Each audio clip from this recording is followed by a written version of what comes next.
Hi guys, I'm Bobby, I'm Jody. and we're Backroads and BS.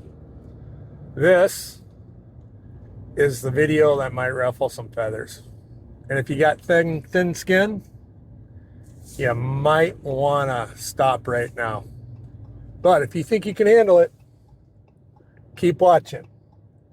This one is about pet peeves and a rebuttal on every one of them, or an agreement on some of them.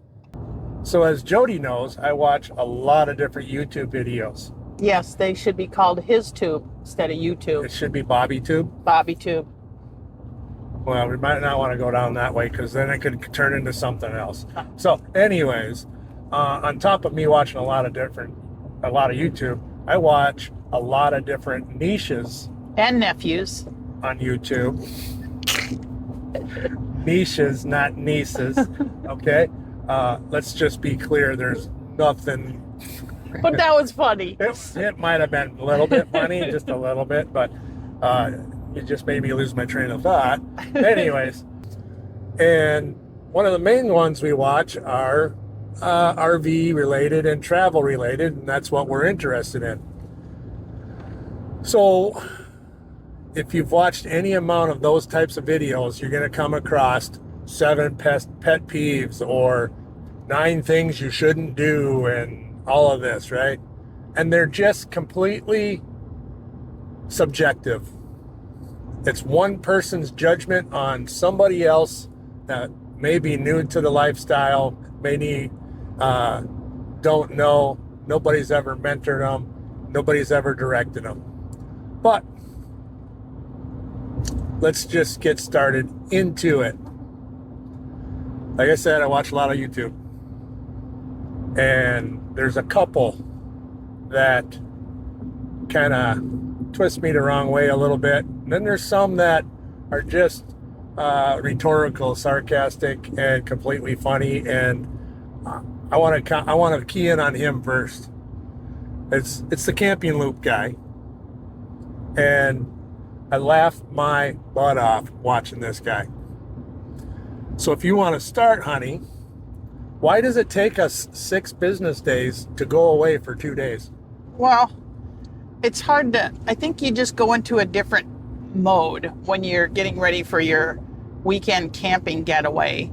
And it's like you're preparing for Armageddon. All of a sudden you have to have 3 meals a day. You have to bring all this extra food. You don't think about leftovers. And sometimes you come home with more food than what you left with.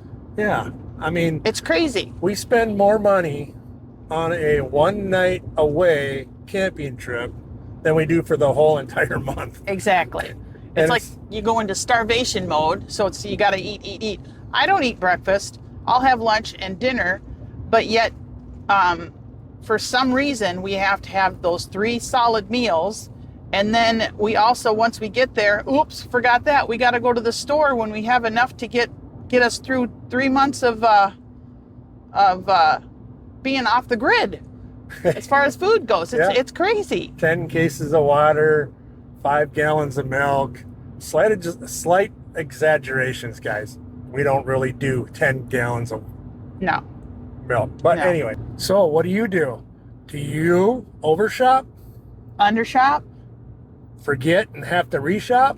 or just not shop at all and just fly by the seat of your pants. Throw us in a comment. We'd like to hear from you.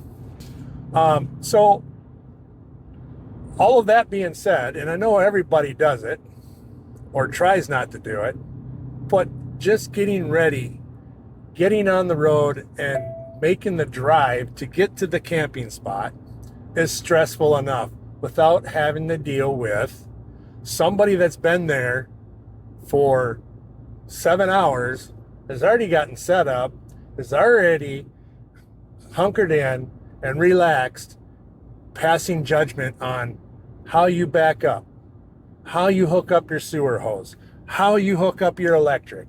What did you wear on your hands when you were touching this? How close in proximity are you to their campsite?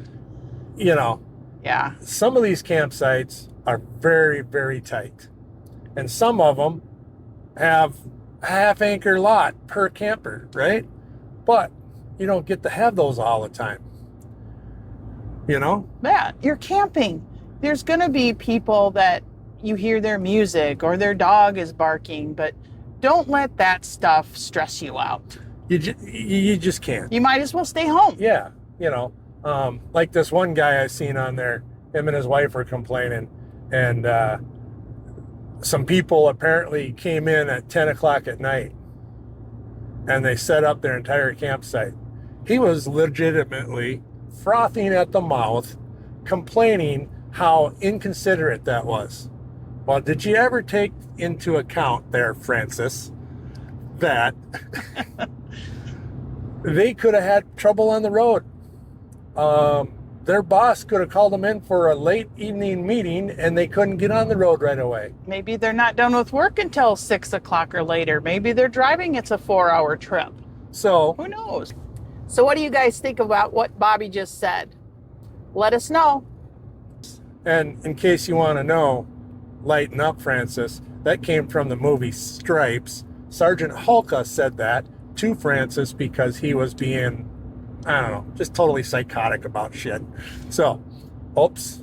I promised I would never say that. You said you'd keep it PG-13. So off the grid. Off the grid. All right. Yeah. Anyways, so what I'm getting at is if you're going camping to relax and just chill and be out in nature,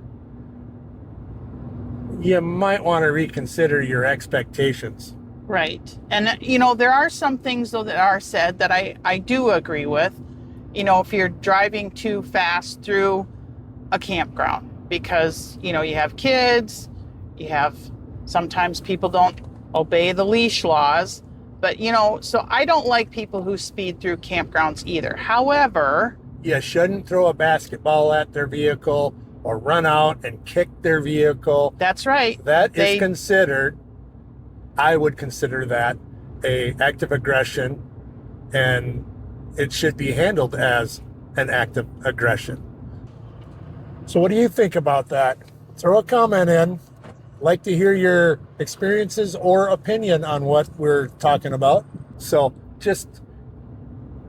there's better ways you can handle those types of situations, right? Yeah. So once again, lighten up, Francis. Okay. Oh, yeah. Anyways, so here's the deal, guys. We do camping travel trips, not to just sit around in a campground and act like we're homeless for a couple of days. Our camping trips are destination type things. So our next big trip is we're going to Montana. Well, what's in Montana, Wyoming area? Yellowstone. So we're going camping to get closer to a place we want to go and visit and explore. We're not going to be sitting in our campsite 24/7 for 7 days. But we might have a day or two where we do take a break, and there's nothing wrong with that. No, there's nothing wrong with that.